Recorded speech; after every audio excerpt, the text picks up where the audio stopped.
Hello, everybody, and welcome to my session at Engineer Code Summit. And I'm going to talk a bit about how you can connect the dots with graph technology and solve problems like context engineering, improving retrieval patterns, and also agentic memory. So we're going to have a lot of fun. My name is Stephen Chin. I'm VP of Developer Relations at Neo4j, and you can find me in all the different social media outlets with my handle, Steve on Java. So excited you're all here to join for the session today. And I think this is how a lot of us have felt the past couple years as AI technology has basically taken our jobs away.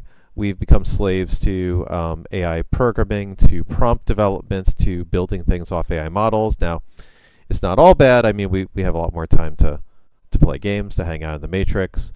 But what we really want to be doing is we want to be doing things which are higher value. So this is where context engineering comes in the picture and transforms what we've traditionally been doing with kind of one-shot, clever phrasing, prompt engineering to get different results out of the AI. And we're evolving that to have a more dynamic and wider scope of things which we're feeding the AI as context, which gives us much better results. So this allows us to feed the desire of agents to get even more context and information to do things together. To have more dynamic models and applications to make our applications goal-driven, selectively curate the information for the relevancy of the particular domain which we're working in. So if you're working in an enterprise domain, if you're working with a lot of business context, this is particularly important. And then we can structure the input and get a lot more signal over all the noise of what's being entered into the model, which is one of the biggest problems with models today. Huge context windows, but very little attention focus and simply not looking at the right parts of the context to give us good results. And this allows us to think not like prompt engineers, but like information architects, where we're building the model context, which actually gives us superior results coming out of the AI. And this evolves us from being, your traditional trapped matrix worker to being superheroes. So this is where we want to be. We want to be in control of our destiny. We want to be able to give the agents all of the information, all of the context which they need to perform the task and to do exactly what we want to get for results out of it. And there's a lot of tools at our disposal now which allow us to manipulate, control the context, and really feed the AIs all the information which they need to be successful. So in the kind of the scope of context engineering, there's a whole bunch of things which are clearly part of the domain that this now encompasses. So one is prompt engineering. Of course, we need to design, engineer good prompts, make sure that the AI actually has the right instructions, the right information, and the right grounding which it needs to do its job well. But we also need to pull in from different data sources by using things like retrieval augmented generation. So RAG is still very relevant for the ability to pull in data from enterprise contexts, from different business contexts, and then supply that as additional information to the AI that it can use to make decisions. Pulling in state and history as well. So now we actually want our models want memory, both short-term memory so they can collaborate with each other, and also long-term memory so they remember the conversation state, the history, and they can do more effective long-term operations. And we also want to be able to structure the output in a meaningful way so we can actually feed into not only other applications but other tools and things which we need to collaborate with and integrate our context with. And when you put this all together, this is kind of the scope and domain of context engineering. Now, one of the big focuses of this is all about memory. So it's all about how we capture the AI memory and what we're able to do with it. So there's kind of two main categorizations of memory. One is short-term memory. So this is what the AI is currently working with on the current tasks. We want to compress as much information as possible into the short-term memory and give it relevant results, which are high up in the search window. Be able to integrate tool results into this as well, although not give it too much information from tools, especially from previous exchanges where the tools might have dumped a lot of output or information which will fill our context window. And in addition to this, we also need to mix in long-term memory. So things which you've learned over a long set of conversations, which might be episodic. We need to figure out the semantic and the structural meaning of past conversations. kind of pull this out into things which can either be used as instructions for the AI and also for procedures and operations which we can use to guide and plan the artificial intelligence. And when we put this together, this helps us pull the more relevant context higher up into the context window, fill in the gaps, and then avoid a lot of the noise, which gives us bad results or hallucinations or other problems coming from our AI applications. And memory is really the core of what we need to accomplish. If you're plugging yourself up to the matrix, this is where you synergize all of your memories, all the things which you want to get into the AI, together with your own mind, your own neural network that you want to express. And it's extremely important right now because LLMs are only as good as the quality of the response that they're getting from the data. So if you give them bad data, if you give them garbage, then you are going to get garbage back out again. So we need to give them the right information in the context window and kind of limit and give it, move it up as high as possible. Be able to do more dynamic prompting with things like DSPY and BAML. Ability to do more reasoning, so we can do internal context engineering on top of our data. This will turn us from human developers into agents, where we're actually using more agent technology to fuel our applications, to build things. And then this allows us to focus more on the time which we're doing our tests, rather than just focusing on the time which we're training our models. So together, when we have more context now, it allows us to do better things, but then it's still important that we really have structured information, relevant inputs, and this improves the reliability and the explainability of our models that come out of it. So one of the ways which we can do this is by leveraging knowledge graphs. Knowledge graphs are a technology which has been around for a while, but they're very applicable for AI because they fill in that gap between the AI, which is very good at creating things, building things, kind of pulling from different sources it has, but structured information. Knowledge graphs are a structured representation to understand a bit about how a knowledge graph is constructed. It's typically built with facts, which are nodes about people, places, events, or things. Those are linked together by relationships or lines between them, which reference how those things are related. It's very easy for both humans and LLMs to read knowledge graphs, so it both acts as a organizing concept, but also a way which you can understand what your AI is doing and actually look at some of the data behind it. And it can be also very useful as a digital twin of your organization, of your supply chain, of a whole bunch of different processes in your organization. And the basic construct of a knowledge graph is nodes, which represent different people in the situation, relationships, and then you can attach properties to these nodes. So this is an example of a knowledge graph where you have two people. They know each other. They live with each other. Well, one person lives with the other, so I guess technically it's Anne's house. And they both drive a car. Now, the car is owned by Dan or by Anne, but it's driven by Dan as well.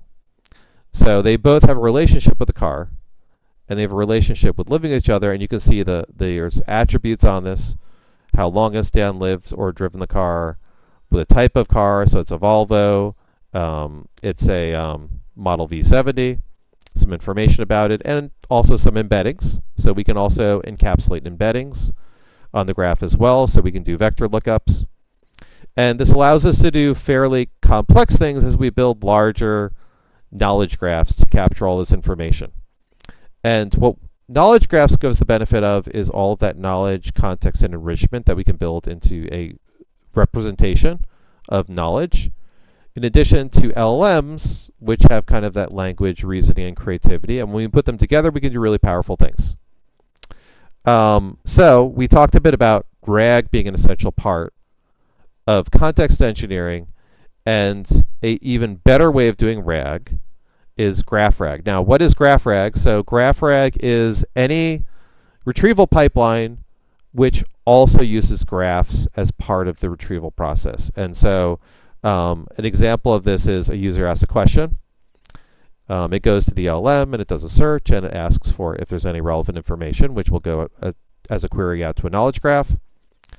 This then gets passed in as additional context to the LLM when it's answering the question, and then the LLM gives an enriched answer, which is more relevant. So it's a will give you more relevant results than just a vector similarity search, because you also have information about relationships, about nodes, about community grouping, more context. So you can now get domain information, factual information, structured knowledge on your subject.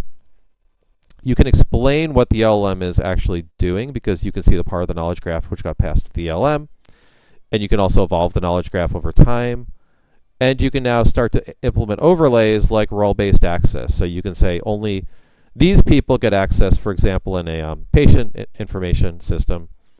Only the doctor would have access to the diagnosis, but only the person who handles the administrative information would have access to phone numbers or addresses or other personal information about the patient. So it allows you to kind of overlay that role-based access directly on the knowledge graph and then instruct the LLM on what information it's allowed to respond with. And knowledge graphs allow this sort of explainable AI. So in a large graph with a lot of nodes and a lot of information, now you can store the learnings from the user and agents into the interactions in the graph context. You can start to visualize conversation flows with the addition of reasoning. You can analyze the context data of agent systems about performance, identify opportunities for improvement over time of the either the quality of the results which you're passing in, the relationships, removing duplicate nodes so that you get better quality results coming out of it.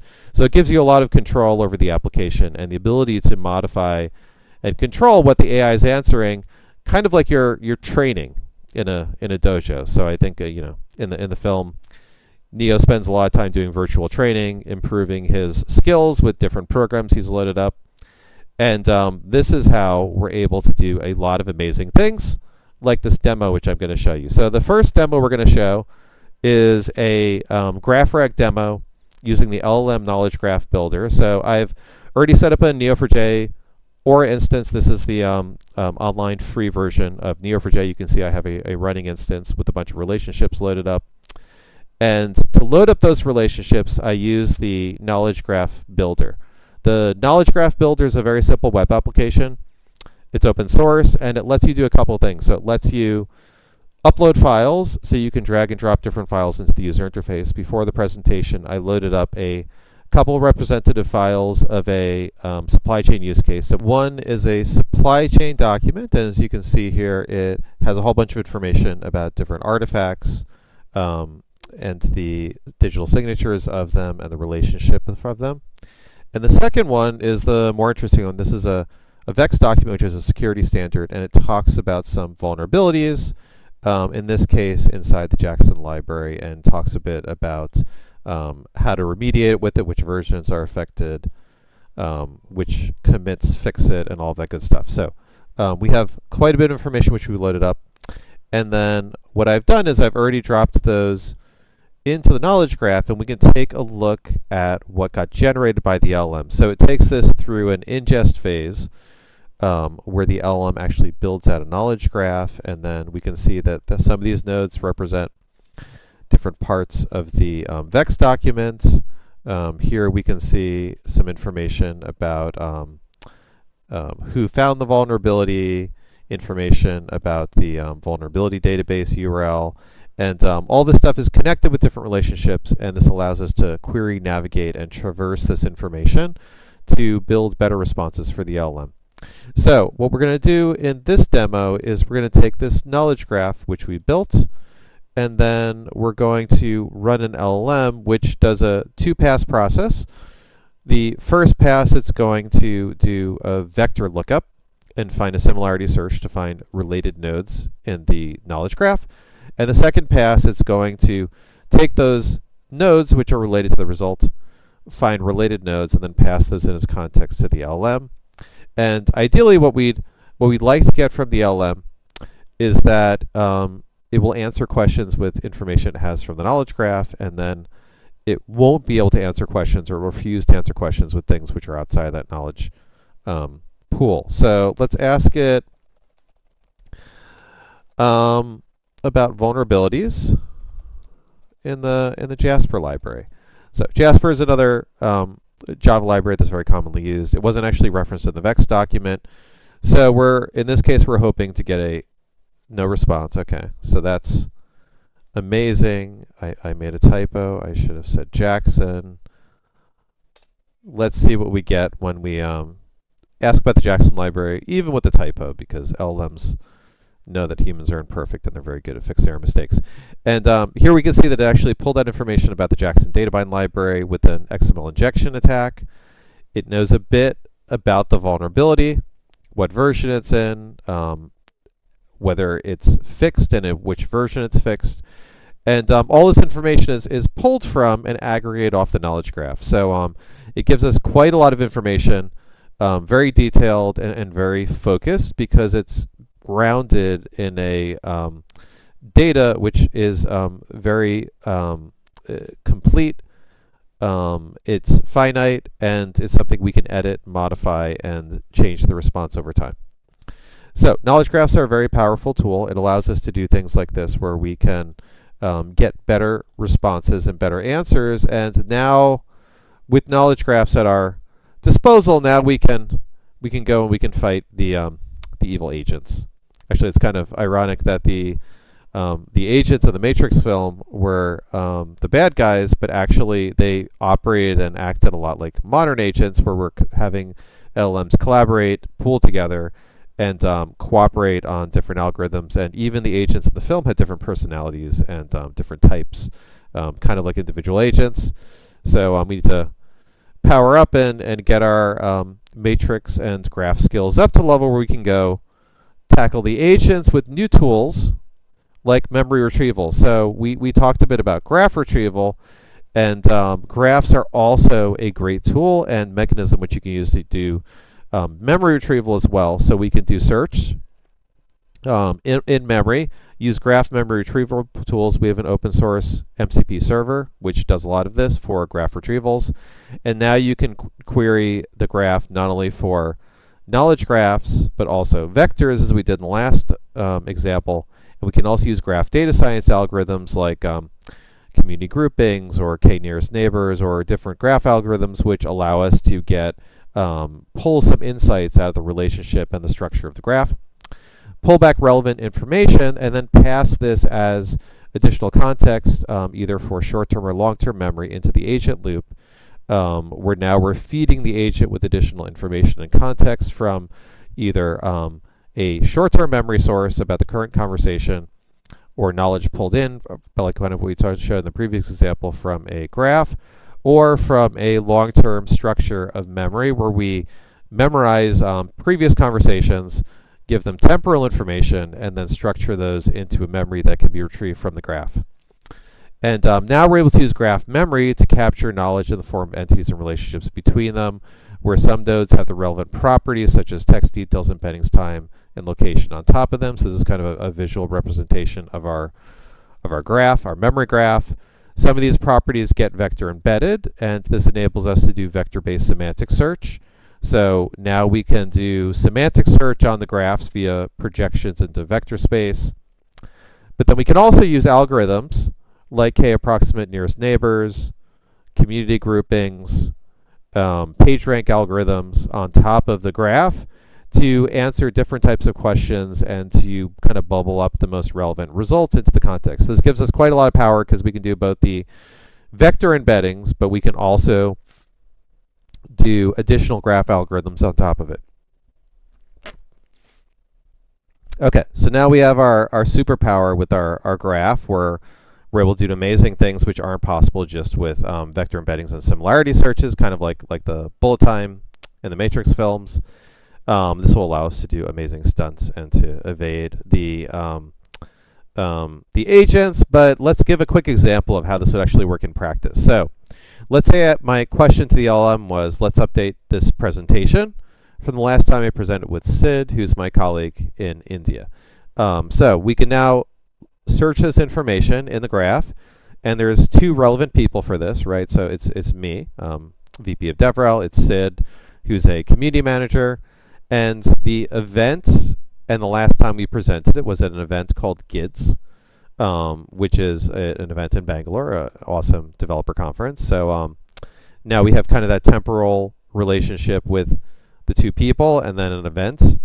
And we can add to this the memory record at a particular time of the presentation. So now we're pulling back information about this presentation at a specific point in time. And we can pass this in as context to the LLM. So when we ask it to update the presentation, we both have the context of who presented, where they presented, and the time period in which they presented for the LLM to build additional information on top of it.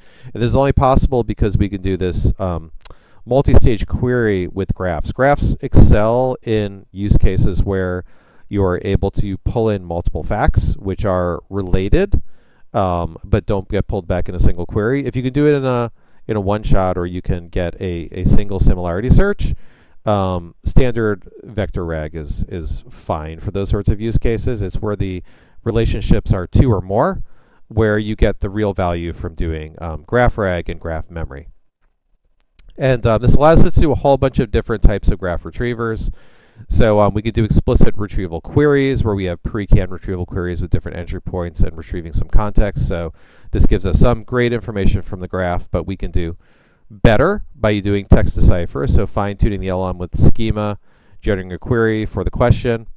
And then we can kind of take this to the next level with agentic traversal, where we iteratively navigating over the graph, collecting information until we answer it, and using an appropriate set of tools. And to show an example of this, we're going to use the same knowledge graph, which I loaded up again in our demo number 2, but this time we're going to query that knowledge graph using Claude Code. So what I've done is I've hooked up Claude Code using the Neo4j MCP Cipher MCP server, which is an open source extension. You can say Neo4j Cipher MCP server, which I've already configured with the database settings. And now when we talk to Claude and we ask it a question, it can answer with that additional graph context, that it can tell us things. So I put a few keywords into the MCP server, like graph and database, and we can ask it, what do you know about the Jackson vulnerability based on your graph database? And so now, in addition to pulling in information from its standard knowledge sources, it's going to use the Neo4j MCP server and then query it to get additional information. And you can see that it's doing this multiple step plans search of the graph. So first it gets back the schema of the graph so it can understand the relationships and how the graph is structured. Now that it understands the schema of the graph, it can go back and it can make a bunch of queries to get information about the particular vulnerability. So it's firing off a bunch of different Cipher queries. Cipher is the graph query language for Neo4j, and most graph databases support it. It's also now a standard. The GQL standard that's ratified by ISO is basically a subset of Cipher. And now that it got back information about the vulnerabilities, it's pulling back some of the text chunks to get additional context, which are hanging off of those nodes. And this way it can give us a very complete answer with as much information and context as possible from the graph. And the main difference between this approach compared to the previous one is the previous approach was relatively fast, but the level of detail it gave us on the CV was limited. When we give an agent, in this case we're giving the Claude agent the ability to kind of have at it for the graph, do traversals, get information, do more traversals, you can see that it gives us back very detailed information about the vulnerability. So it figured out the CV number, the affected vulnerability, the type of attack, the severity, and a technical description of the attack. So it's a lot more detailed than what we got before. And it tells us specifically what versions we need to upgrade to remediate the attack. And gives us some advisory information as well about this. So if we were trying to develop a vulnerability report or something to kind of explain how we should, as an organization, address this vulnerability, using this sort of agentic multi-step MCP retrieval approach is quite powerful, because you can see that it gives us the best possible response, since it's able to go back and keep pulling additional information from the knowledge graph that it needs. Okay, so we've seen a few different ways which we can apply knowledge graphs to solve and improve the context of our AI applications. So now that we know that we need graphs, we need a lot of graphs, And the best place to find information about graph technology and getting a lot of different use cases for graphs is Graph Academy. It's a entirely free resource to learn about both Cypher queries. It has courses on Cypher queries, has courses on GraphRag with examples in both Python and TypeScript. We have some more advanced GraphRag courses coming up as well. So a lot of information which is all free and very hands-on for you to get started and actually build your first application, kind of like the ones which I showed here in the presentation.